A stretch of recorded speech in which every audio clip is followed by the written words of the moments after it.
வாழ்த்துகிறேன். ஆண்டவர் உங்களை இன்னும் அதிகமாக ஆசீர்வதிப்பாராக.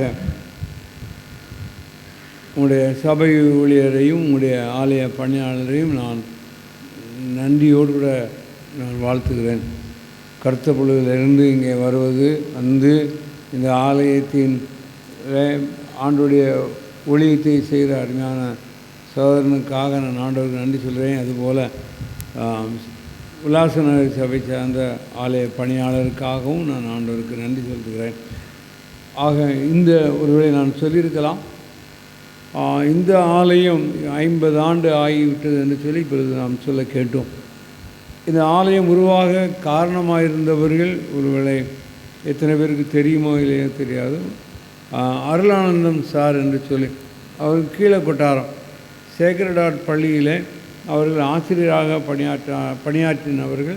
இன்றைக்கும் அவருடைய மகன் அங்கே உள்ள கொட்டாரத்தில் உள்ள அந்த பள்ளிக்கூடத்தில் அவன் ஆசிரியராக பணியாற்றி கொண்டிருக்கிறான். அந்த நாட்களில் அந்த சாரும் என்னுடைய தம்பி சித்தப்பா மகனுமாக 2 பேரும் அங்கே இருந்து நடந்தே வருவார்கள். இந்த அளவுக்கு போக்குவரத்து வசதி இல்லை, வாகன வசதி இல்லை. அவங்க அருளானந்தன் சார் எந்த ஊதியமும் பெற்றுக்கொள்ளவில்லை. ஆக அப்படி இருக்கக்கூடாதுன்னு சொல்லி பிஷப் ஜெயபால் டேவிட் ஐயர்வாலாக இருக்கும் பொழுது என்று நான் நினைக்கிறேன், அவர்கள் இல்லையா நீங்கள் அப்படி இருக்கக்கூடாது, ஏதாவது ஒரு சொல்லி அந்த நாட்களில் 50 வருஷம்னு சொல்லிட்டோம், ₹1 பேர் வாங்கினார். வேண்டானாங்க, வாங்கி அந்த சம்பள பதிவேடில் கையெழுத்து போட்டார். அது நன்றாக அறிந்திருக்கிறேன். அதுக்கப்புறம் அவர் கூட வந்த என்னுடைய தம்பி சித்தப்பா மகன், அவன் போஸ்டல் அந்த துறையிலே அவன் ஆரம்பத்தில் அவன்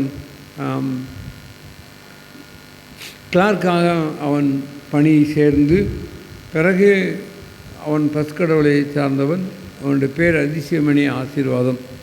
ஆக ஆரம்பத்தில் ஒரு கிளார்க்காக அங்கே சேர்ந்து பின்னாலே பணி நிறைவு பெறும் பொழுது அவன் டெப்டி ஜெனரல் மேனேஜராக அவன் பணி நிறைவு பெற்று, அதற்கு பிறகு ஒரு ஆண்டு இங்கே சென்னையிலே நண்பர் சுவிசேஷ ஜெபக்குழுவுடைய அந்த அக்கௌண்ட் செக்ஷனிலே உதவி செய்தான்.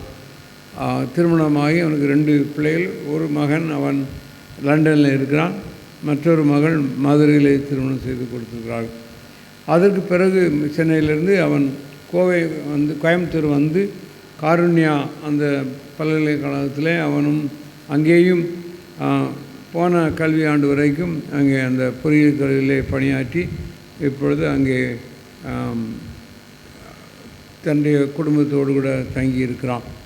ஆக ஆண்டவருக்கென்று ஊழியம் செய்த அருமையான 2 பேரையும் நான் அடிக்கடி நினைப்பது உண்டு. நாங்களும் அப்பொழுது வருஷத்துக்கு ஒரு முறை அக்டோபர் 2 விக்ரமசிவன் சேகரத்திலே நடந்து வந்து இந்த பகுதியில் கொட்டடித்து பாட்டு பாடி, பிறகு இறுதியாக அந்த பஞ்சாயத்து யூனியன் பள்ளிக்கூடத்தில் வைத்து மதிய உணவு எல்லோரும் கொண்டு வந்திருப்போம்.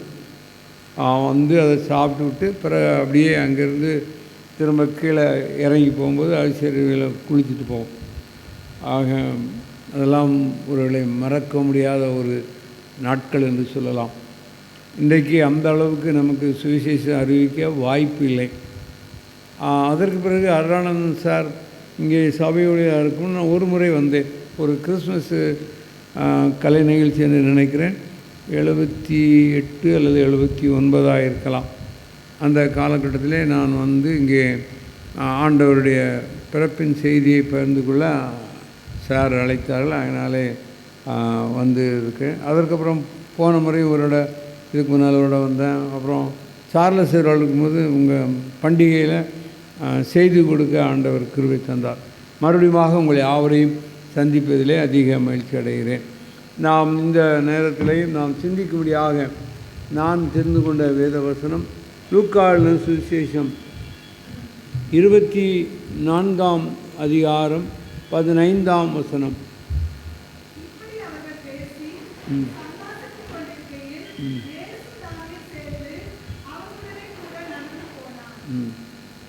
இப்படி அவர்கள் பேசிக்கொண்டு சம்பாஷித்து கொண்டிருக்கிற வேளையில் இயேசு தாமே அவர்கள் கூட நடந்து போனார். இன்றைக்கு தலைப்பு உடன் பயணிக்கும் உயிர்த்தெழுந்த ஆண்டவர்.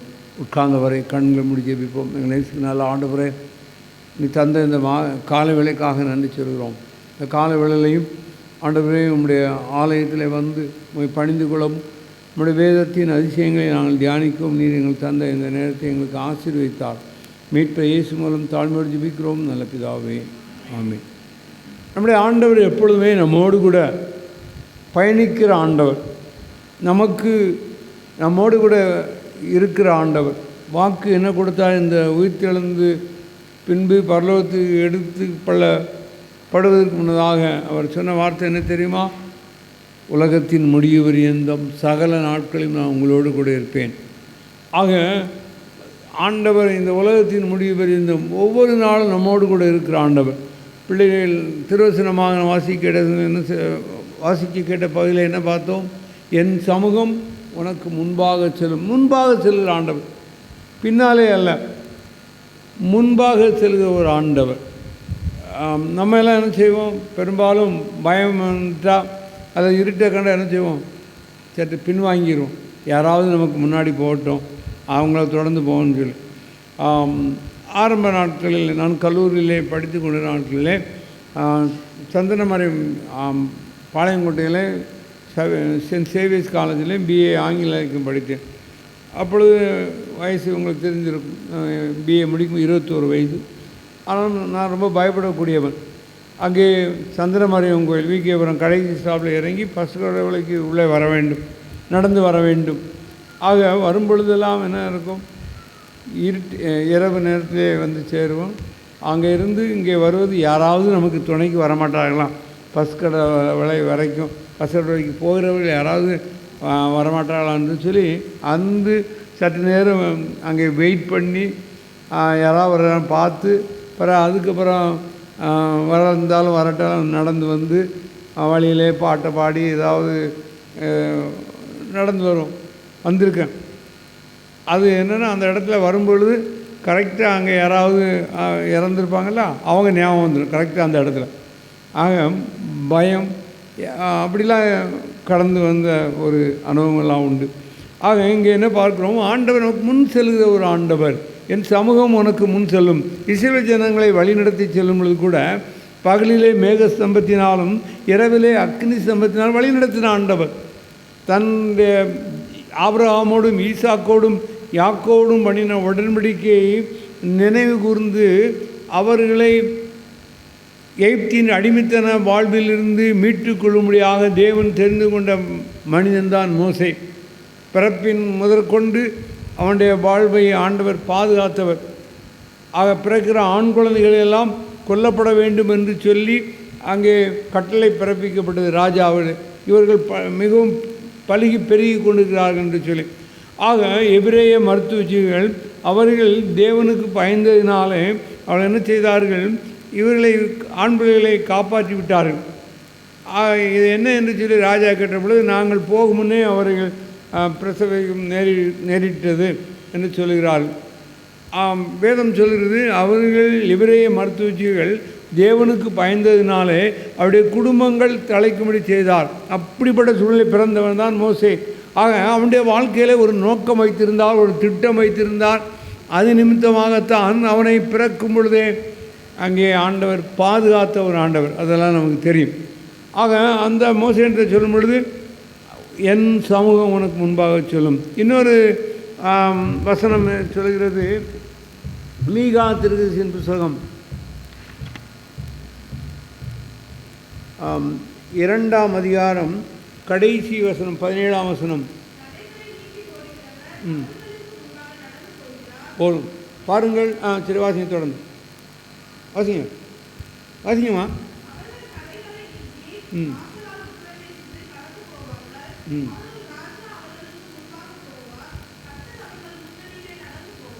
போதும் பாருங்கள், கர்த்தருடைய முன்னணியே நடந்துவார். நம்முடைய ஆண்டவர் வெளிப்பட்ட ஆண்டவர், தடைகளை நீக்கி போடுகிற ஆண்டவர், நமக்கு முன்பாக செல்கிற ஆண்டவர். இந்த உயிர்த்தெழுந்த காட்சிக்கு வருவோம். மகதலேனா மரியாள் அதிகாலையிலே அதிக இருட்டோடே கல்லறையிடத்து வருகிறாள். வருகிற வேளையில் அவளுக்கு தெரியும், அந்த கல்லறையிலே ஒரு பெரிய கல் வைத்து அவள் அடைத்திருந்தார்கள். அங்கே முத்திரையும் போடப்பட்டது. காவலாளர்கள் கூட கல்லறை இருந்தார்கள், காத்து கொண்டிருந்தார்கள். ஆக அந்த மகதலேனா மரியாளும் அங்கே என்ன வருகிறாள், அந்த சரீரத்துக்கு அந்த தேசத்து வழக்கப்படி சுகந்த வர்க்கமிட அவள் வந்தாள். செத்த சரீரத்துக்கு சுகந்த வர்க்கமிடும்படியாக அவள் வந்தாள். இந்த கல் யார் நமக்காக புரட்டி தள்ளுவான் என்று சொல்லி சுவிசேஷத்தில் வாசிக்க முடியும். அங்கே வருகிறவர்களுக்கு அந்த கல் என்ன செய்து புரட்டப்பட்டிருந்தது. பிரியமானவர்களே, நம்முடைய வாழ்க்கையிலும் அநேக வேளைகளை நமக்கு முன்பாக இருக்கிற பிரச்சனைகள், இந்த தடை கற்கள், இதை கண்டு நாம் அநேக வேளையிலே சோர்ந்து விடுகிறோம், தளர்ந்து விடுகிறோம், பயந்து விடுகிறோம். ஆனாலும் கூட ஆண்டவர் நம்மோடு கூட இருக்கிற ஒரு ஆண்டவர். அவர் என்ன பெயர், தடைகளை நீக்கி போடுகிறார், அவர்களுக்கு முன்பாக நடந்து போகிறார். அது மாத்திரமல்ல, ஏசாயாவில் ஒரு வசனம் உண்டு, நான் அவர்களுக்கு முன்னே போய் கோணலானவரை செவியாக்குவேன். கோணலான செவியாக்குற ஆண்டவர், நமக்கு முன் செல்கிற ஆண்டவர். ஆக இந்த உயிர்த்தெழுந்த ஆண்டவர் இங்கே நாம் இரண்டாவது பாடமாக வாசிக்கிற அந்த சுவிசேஷ வாக்கியத்தை என்ன பார்க்கிறோம், அவர்களோடு கூட சேர்ந்து நடந்து போனார், ஆனால் அவர்கள் அறியவில்லை. ஏன்? அதற்கு ஒரு காரணம் என்ன, அவர்கள் துக்கமுகமாக இருந்தார்கள்.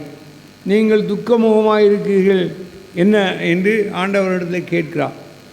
அந்த துக்கமானது உயிர்த்தெழுந்த ஆண்டவர் தங்களோடு கூட இருக்கிறார், தங்களோடு கூட பயணிக்கிறார் என்பதை அவர்கள் அறிந்து கொள்ள முடியவில்லை. துக்கம் அவருடைய கண்களை மறைத்தது. மரியாளுக்கு மறுபடியுமாக மகதலேனா மரியாளுக்கு வருவோம். யோவான் சுவிசேஷத்திலே 20ஆம் அதிகாரத்திலே அவள் உயிர்த்தெழுந்த ஆண்டவரை தரிசித்த சம்பவத்தை பார்க்கிறோம். அவள் அங்கே சரீரம் காணவில்லை என்றது மாத்திரத்திலே அவள் கல்லறைக்கு பக்கத்தில் நின்று அழுது கொண்டிருந்தாள். ஆண்டவர் அவள்கிட்ட பேச முற்பட்ட பொழுது அவள் என்ன செய்கிறார், தோட்டக்காரர் என்று தான் நினைக்கிறாள். ஏன்? உயிர்த்தெழுந்த ஆண்டவர் தன் முன்னால் இருக்கிறார் என்பதை அறியவில்லை. காரணம் என்ன? அவளுடைய கண்ணீர். அவள் அழுது கொண்டே இருந்தாள். ஆண்டவர் அவளோடு கூட தான் நிற்கிறாள் அவள் முன்னாலே. அந்த கண்ணீர், இவளுடைய வாழ்க்கையிலே ஆண்டவர் தன்னோடு கூட இருக்கிறார் என்பதை அறிந்து கொள்ள முடியவில்லை.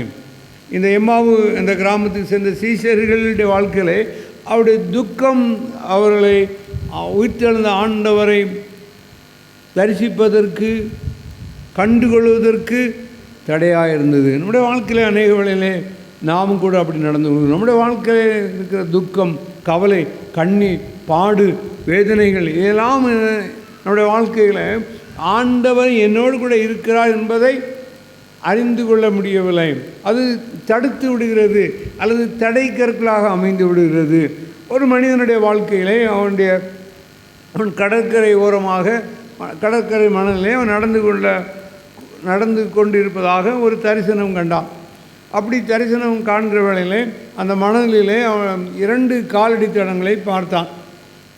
அவன் புரிந்தது, ஒன்று தன்னுடைய காலடி தடம், மற்றொன்று ஆண்டவருடையது. சரி, ஆண்டவரை ஏற்றுக்கொண்ட ஒரு அருமையான சகோதரன்.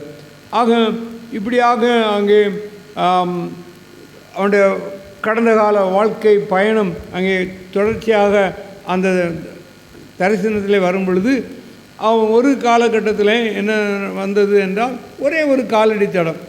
அவன் யோசித்து பார்க்கிறான். மகிழ்ச்சியோடு, மன நிறைவோடு, மன நிம்மதியோடு கூட காணப்பட்ட வேளையில் 2 காலடி தடங்களை நான் பார்த்தேன். அது ஒன்று என்னுடையது, மற்றொன்று ஆண்டவருடையது புரிந்து கொண்டேன். அப்பொழுது பிறகு ஒரே ஒரு காலடி தடம் தெரிகிறதே, இது என்ன என்று யோசித்து பார்க்கிற வேளையில் வாழ்க்கையின் வேதனை அனுபவித்த நேரம், கஷ்டத்தை அனுபவித்த நேரம், துன்பத்தை அனுபவித்த நேரம். அப்படிப்பட்ட நேரத்தில் அவன் ஆண்டவரிலே கேட்குறான், ஆண்டவரே, நான் மகிழ்ச்சியோடு இருக்கும் பொழுது 2 காலடி தடத்தை நான் பார்த்தேன். ஒன்று என்னுடையது, மற்றொன்று உம்முடையது புரிந்து கொண்டேன். ஆனால் வேதனை அனுபவித்த நேரத்தில், கஷ்டத்தை அனுபவித்த நேரத்தில் நான் ஒரே ஒரு காலடி தடத்தை நான் பார்க்கிறேன். அது என்ன ஆண்டவரே என்று கேட்ட பொழுது ஆண்டவர் சொன்னார், அந்த ஒரு காலடி தடமும் யாருடையது? அது என்னுடையது. என்னுடைய காலடி தடம் சொன்னான். அப்புறம் இந்த சகோதரன் கேட்டான் ஆண்டவரத்தில், அப்போ நான் எங்கே இருந்தேன்? ஒரு காலடி தடம் தானே சொல்கிறீங்க ஆண்டவர், மற்ற 2, இப்போ 1. அப்போ நான் எங்கே இருந்தேன்? என் காலடி தடம் எங்கே? அப்போ ஆண்டவர் சொன்னாராம், நான் உன்னை என் தோளிலே தூக்கி சுமந்தேன்னு சொன்னார். பாருங்கள், நம்முடைய ஆண்டவர் எத்தனை அன்புள்ள ஆண்டவர், எத்தனை கரிசனை உள்ள ஆண்டவர்னு சொல்லி பாருங்கள். மறுபடியும் இங்கே வருவோம். இந்த எம்மாவு இந்த சீசர்கள் என்ன செய்கிறார்கள்? துக்கமுகமாக இருந்தவர்கள். அவருடைய வாழ்விலே ஒரு ஏமாற்றம் என்று சொல்லலாம். ஏமாற்றம். அடுத்தபடியாக சொல்ல வேண்டும் என்றால் அவள் நம்பிக்கை இழந்தவர்கள். என்ன சொல்கிறார்கள்? தொடர்ந்து வாசித்து பார்க்கும் பொழுது, நசரேயனாகிய இயேசு அவர் செய்கையிலும் வாக்கிலும் வல்லவராக இருந்தார். நம்முடைய பிரதான ஆசாரியர்கள் அவரை கொலை செய்து விட்டார்கள். அவர் இஸ்ரவேலை மீட்டு ரட்சிப்பார் என்று நாங்கள் நம்பியிருந்தோம். துக்கத்தின் காரணம் அதுதான். அவள் எதிர்பார்த்த நம்பிக்கையிலே மண் விழுந்து விட்டது, அல்லது நம்பிக்கை பொய்த்து விட்டது, நம்பிக்கையில் ஒருவேளை தோல்வி ஏற்பட்டு விட்டது. ஆகினாலே அவள் துக்கமுகமாக இருந்தார்கள். ஆக நம்முடைய வாழ்க்கையில் மனைவிகளை இப்படிப்பட்டதான அனுபவங்கள் மத்தியிலே கடந்து வந்திருக்கலாம், அவர்களை வர நேரிடலாம். நம்பிக்கை இழந்த, ஆனால் அவை எல்லாவற்றின் மத்தியிலையும் ஆண்டவர் கூட இருக்கிறார், நடந்து வருகிறார். ஆண்டவர் எப்படிப்பட்ட ஆண்டவர் பாருங்கள். துக்கத்தை அறிந்த ஆண்டவர், அவளோடு கூட உறவாடி பயணம் செய்கிற ஒரு ஆண்டவர். அது மாத்திரமல்ல, அவர்களுக்கு வேத வாக்கியங்களை கற்றுக் கொடுக்கிறார். அவர் எவ்விதமாக வேத வாக்கியத்தில் எழுதியிருக்கிறது, பாடுபட்டு அவர் சிலுவையில் அறையப்பட்டு 3ஆம் நாள் உயிரோடு எழுந்திருப்பார், அதெல்லாம் அவர்களுக்கு கற்று கொடுக்கிறார். அது அப்பொழுது கூட அவர்கள் அதை புரிந்து கொள்ளவில்லை. இறுதியாக அந்த கிராமத்துக்கு நெருங்கி சேருகிற வேளையிலே சாயங்காலம் ஆகிவிட்டது, பொழுது இருண்டு போக நேரம் ஆகிவிட்டது. அப்பொழுதுதான் அவர் சொல்கிறார்கள், எங்களோடு கூட வந்து தங்கியிரும் என்று சொல்லி ஆண்டவர்களை கேட்டுக்கொண்டார்கள். ஆக அந்த வேளையிலே ஆண்டவர் போகிறார். பாருங்கள், நீங்களும் நானும் ஆண்டவரை வருந்தி அழைக்கும் பொழுது எந்த சூழ்நிலை மத்தியிலே இவர்கள் துக்கத்தோடு இருக்கிறார்கள், நம்பிக்கையை இழந்தவர்களாக காணப்படுறார்கள். அந்த சீசர்கள் என்ன செய்கிறார்கள்? எங்களோடு வந்து தங்கியிரும். ஆண்டவருடைய வேண்டுதலை கேட்டு, விண்ணப்பத்தை கேட்டு என்ன சொல்கிறார்? அவர்களோடு தங்கி இருக்கும்படியாக கடந்து சென்றார். பயணித்து உறவாடி அவருடைய நிலைமையை அறிந்து புரிந்து வேத வாக்கியங்களை கற்றுக் கொடுத்து இறுதியாக அவளோடு தங்கும்படியாக சென்ற வேளையில் தான் என்ன சொல்லப்படுகிறது? அப்பத்தை எடுத்து வாசிங்க, அந்த வசனத்தை மட்டும் வாசிங்க. லூக்கா 24:30.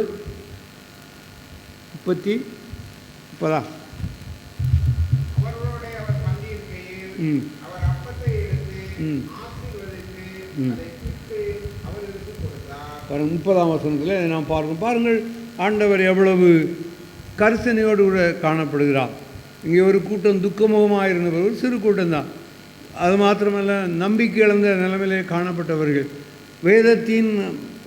வேத வாக்கியங்களை ஒருவேளை கற்றுக்கொள்ள தவறினவர்கள் அல்லது அதை புரிந்து கொள்ள தவறினவர்கள்.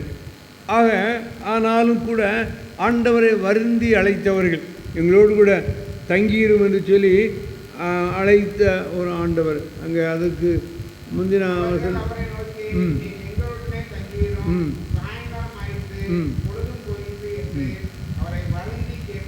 பாருங்கள், வருந்தி கேட்டுக்கொண்டார்கள். நம்முடைய ஆண்டவர் எப்படி பாட்டு ஆண்டவர்? இவர்கள் யார்? ஆண்டவரை அறியாதவர்கள், ஆண்டவர் உயிர்த்தெழுந்த ஆண்டவர் கண்டுகொள்ளாதவர்கள், தங்களோடு கூட பேசி கொண்டிருக்கிற வேளையிலே தங்களுடைய துக்கத்தின் நிமித்தமாக, துயரத்தின் நிமித்தமாக, தங்கள் நம்பிக்கை இழந்ததினாலே அவர்கள் சோர்ந்து போய் காணப்பட்ட வேளையில் அந்த மக்கள் கூட்டம், அந்த சிறு கூட்டம், அந்த 2 சீசர்கள் அவங்க வருந்தி அழைத்தார்கள். நீங்களும் நானும் நம்முடைய ஆண்டவரை நம்முடைய வாழ்க்கை பயணத்தில், ஆண்டவரே என்னோடு கூட வாரும் ஆண்டவரே, இதை நான் எப்பொழுதும் அறிந்து கொள்ள, புரிந்து கொள்ள, உணர்ந்து கொள்ள எனக்கு உதவி செய்யும் என்று கேட்கும் பொழுது ஆண்டவர் கட்டாயம் நமக்கு என்ன செய்கிறார்? உதவி செய்கிறார். அவர்களுடைய வேண்டுதலை அவர் தள்ளிவிடவில்லை, புறக்கணிக்கவில்லை. தங்கும்படி அவரோடு போய் அப்பத்தை எடுத்து பிட்டு ஸ்தோத்திரம் கொடுத்தார். அதற்கு பிறகுதான் என்ன செய்கிறார்கள்? அவரை உயிர்த்தெழுந்த ஆண்டவர் என்று கண்டு கொண்டார்கள். அதற்கு அவர் பேசுகிறார்கள். ஆண்டவர் நம்மோடு பேசும் பொழுது வேத வாக்கியங்களெல்லாம் நமக்கு கற்றுக் கொடுத்த பொழுது நம்முடைய இருதயம் கொழுந்து விட்டு எரியவில்லையா? வேத வசனம் இன்றைக்கும் அவ்வளவு வல்லமுள்ளது. கர்த்தருடைய வேதம் குறைவற்றதும் அது ஆத்துமாக்களை உயிர்ப்பிக்கிறதுமாக இருக்கிறது. ஆக வேத வாக்கியங்களை அவர்கள் கற்றுக் கொடுத்த பொழுது அவர்கள் சொல்கிறார்கள், நம்முடைய இதயம் கொழுந்து விட்டு எரியவில்லையா? அன்று மாத்திரமல்ல, இன்றும் இந்த வேத வசனம் உயிர்ப்பிக்கிற ஒரு வல்லமை உள்ள ஒரு ஆண்டுடைய வார்த்தை நம்முடைய வாழ்க்கையில் எல்லா நிலைமைகளையும் ஆண்டவர் நம்மோடு கூட இருக்கிற ஆண்டவர், நம்மோடு கூட பயணம் செய்கிற ஆண்டவர். அநேக வேளையில் நம்முடைய பலவீனம், நம்முடைய சுகவீனம், நம்முடைய கஷ்டம், ஒருவேளை அவர் நம்மோடு கூட இருக்கிறார் என்பதை, அல்லது நம்முடைய பிரச்சனை மேலே நாம் அதிக கவனம் செலுத்தினபடினாலே இந்த ஆண்டவரை ஒருவேளை அறிய வேண்டுமா, அறிந்து கொள்ள ஒருவேளை நாம் தவறி இருக்கலாம். ஆனால் ஆண்டவர் அவை எல்லாவற்றின் மத்தியிலையும் நீங்களும் நானும் ஆண்டவரை வருந்தி கூப்பிடும் பொழுது ஆண்டவர் உங்களோடு கூட உங்களுடைய இல்லத்திலே, உங்களுடைய உள்ளத்திலே அவர் தங்கி நம்மை ஆசீர்வதிக்கிற ஆண்டவர். அந்த கிருபையை ஆண்டவர் உங்களுக்கும் எனக்கும் தந்தருள்வாராக. ஆமென்.